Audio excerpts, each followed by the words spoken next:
Gino. Gino, I'm here. Nice Nice to meet you. Nice to meet you. I think the women are finding me pretty sexy.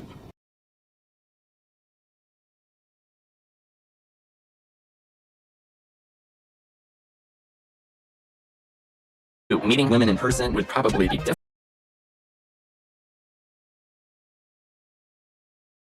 difficult, but how did this all end up in such a disaster? Gino is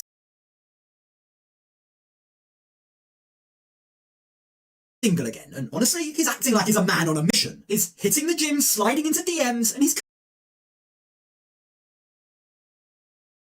convinced that women are finding him pretty sexy.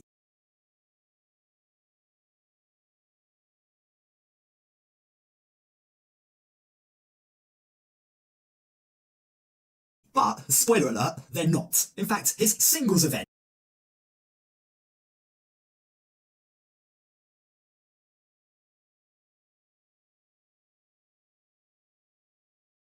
turns into an absolute disaster. But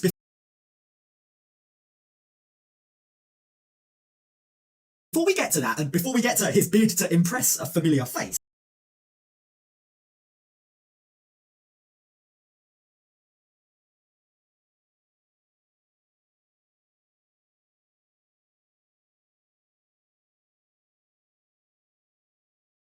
pick up the story with him at a spin class, trying to get a new lease on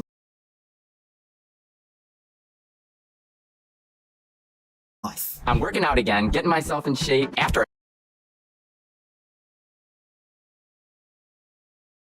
everything that I've been through. I want some young, beautiful, single ladies, baby. Woo!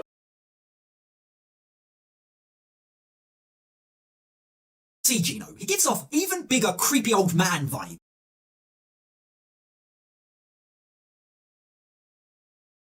Like seriously, he wants young, beautiful, single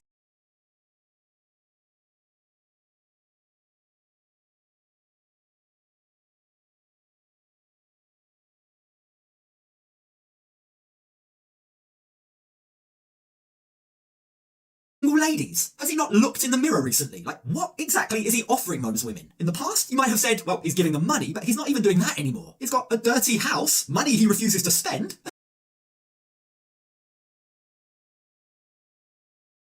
And then last year, I found out that Jasmine was having a baby with a random dude down the street. Sorry, but Gino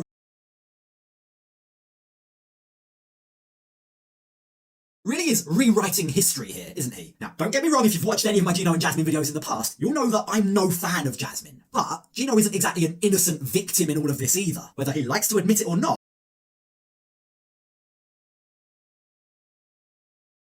He did play a very large role in the collapse of his marriage.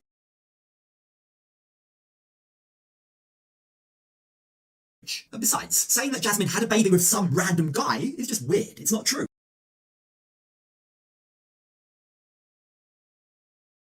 He's not some random guy. He's a guy that you gave your wife permission to sleep with. Now, seeing as she's been brought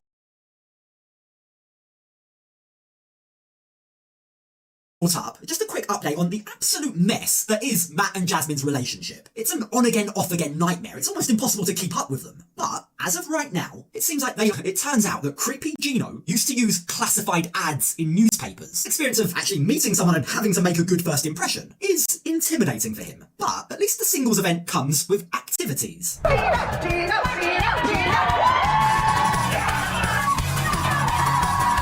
Everyone around him is incredibly supportive. In fact, having these women rooting for him seems to do wonders for his ego. He loves all of the attention, and he's convinced himself that their support must mean that they're all into him.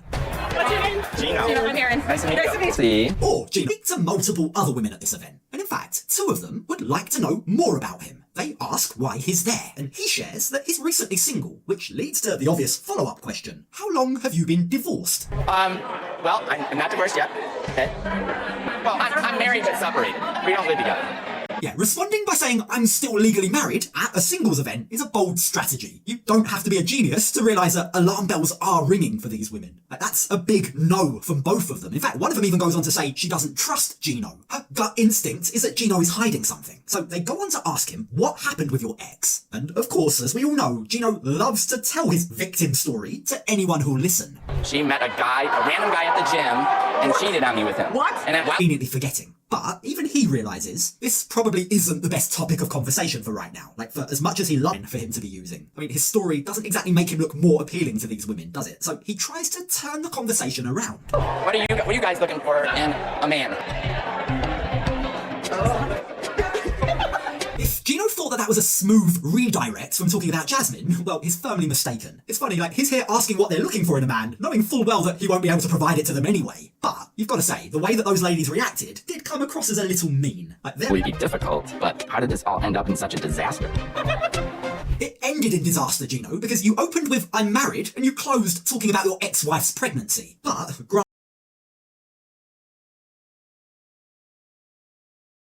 take or try the in-person path. Now, he might be down, but he's not out yet. There are still a lot of other things in life that bring him joy. And in fact, the next time we see him, he's out shopping and way more excited about grocery shopping than anyone legally should be. I'm really excited because my soon-to-be ex-wife was vegan. Oh. I could not just go to the grocery store and buy meat because she's vegan. It's the little things in life that bring you joy. And for Gino, that's buying meat and oversharing at the deli as if it's a cut-price therapy session. Now, Gino's extra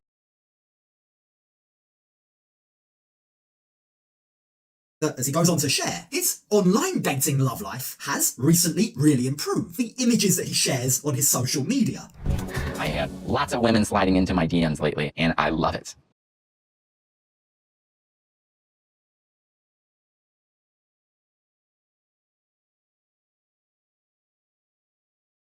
DMs, apparently. He's also recently begun to receive responses to his posts from a lady we're all familiar with, Natalie, the woman he dated after splitting up with Jasmine. This was, of course, I'm sure you remember, the lady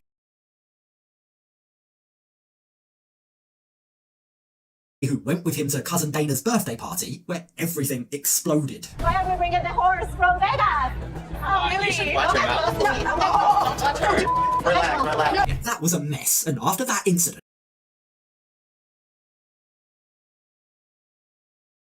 Natalie wanted absolutely nothing more to do with Gino. She didn't want any part of that drama, and for almost a year, the pair didn't speak. But it now seems like she's decided to forgive and forget. You see, after reuniting at the happily ever after tell-all, Gino and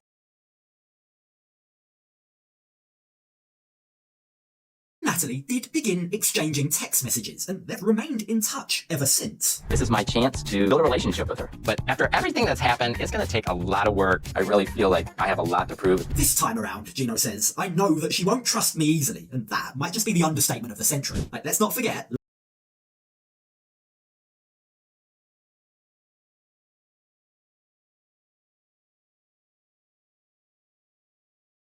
last time, Gino promised Natalie that Jasmine was now out of his life, only for her to find out, at cousin Dana's party no less, that Gino and Jasmine went out and even discussed getting back together right before Natalie came for a visit. I mean, he lied to Natalie repeatedly. He put her in positions he never should have. So yeah, it is going to take a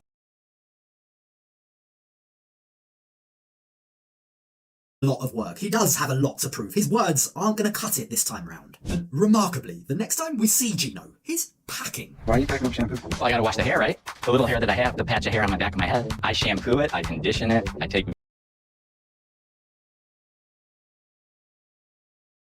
his head than he ever gave to Jasmine. Now, Gino goes on to tell us that he's packing to go and visit Natalie, and boy, he must be keen, because in a bid to impress her, stingy Gino has even bought some new attire. Like, his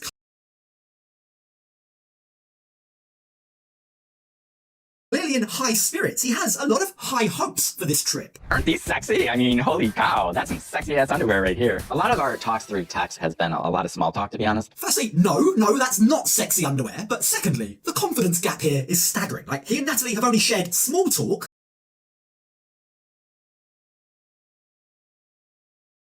in his mind, but if they haven't had any deep, meaningful conversations over text message, what exactly makes him think that she's interested in anything romantic with him again? Well, he's clearly focusing on the positives. He's choosing to see the fact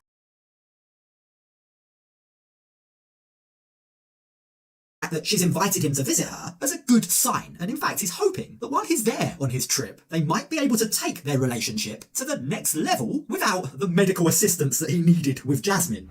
I don't need my little blue pills, I'm not packing any. Just her personality and attitude, the way she is, I'm gonna get it up, man.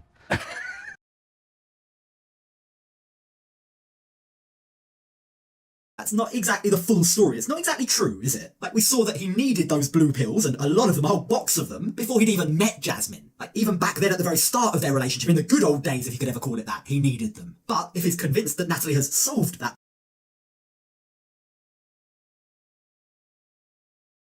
either way, before long, Gino is on his way, excited to have a second chance with Natalie. Now, at this stage, it's still not completely clear whether this is indeed a second chance, or if Natalie just wants to be friends. But they have set up a plan for their first meeting, and as soon as Gino touches down and gets off the plane, he heads over to see her. I'm meeting Natalie at a tea shop near her office. The plan is to catch up a little and then go check out her apartment. If Natalie is planning to invite him back to her home, then I think that's a good sign. She might really be on board with giving this relationship another try. Like,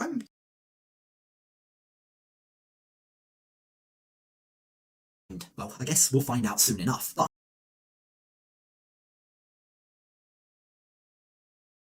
as Gino waits for her, his nerves and excitement begin to build. I hope that Natalie gives me a second chance, but more importantly, I hope I don't mess it up. Hey!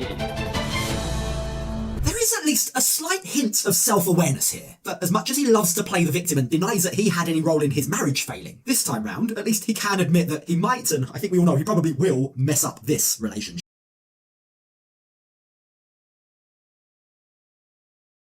How can I be so sure? Well, mark my words, I give it less than 13 seconds before he brings up Jasmine's name to Natalie. Hi, Natalie, how are you? You won't believe what Jasmine's done, the bitch. She cheated on me, you know, with a random guy, can you believe it? And now she's had a kid. So, should we go back to yours? I've got some sexy underwear to show you. Yeah, lucky Natalie. I think she has absolutely no idea what's in store.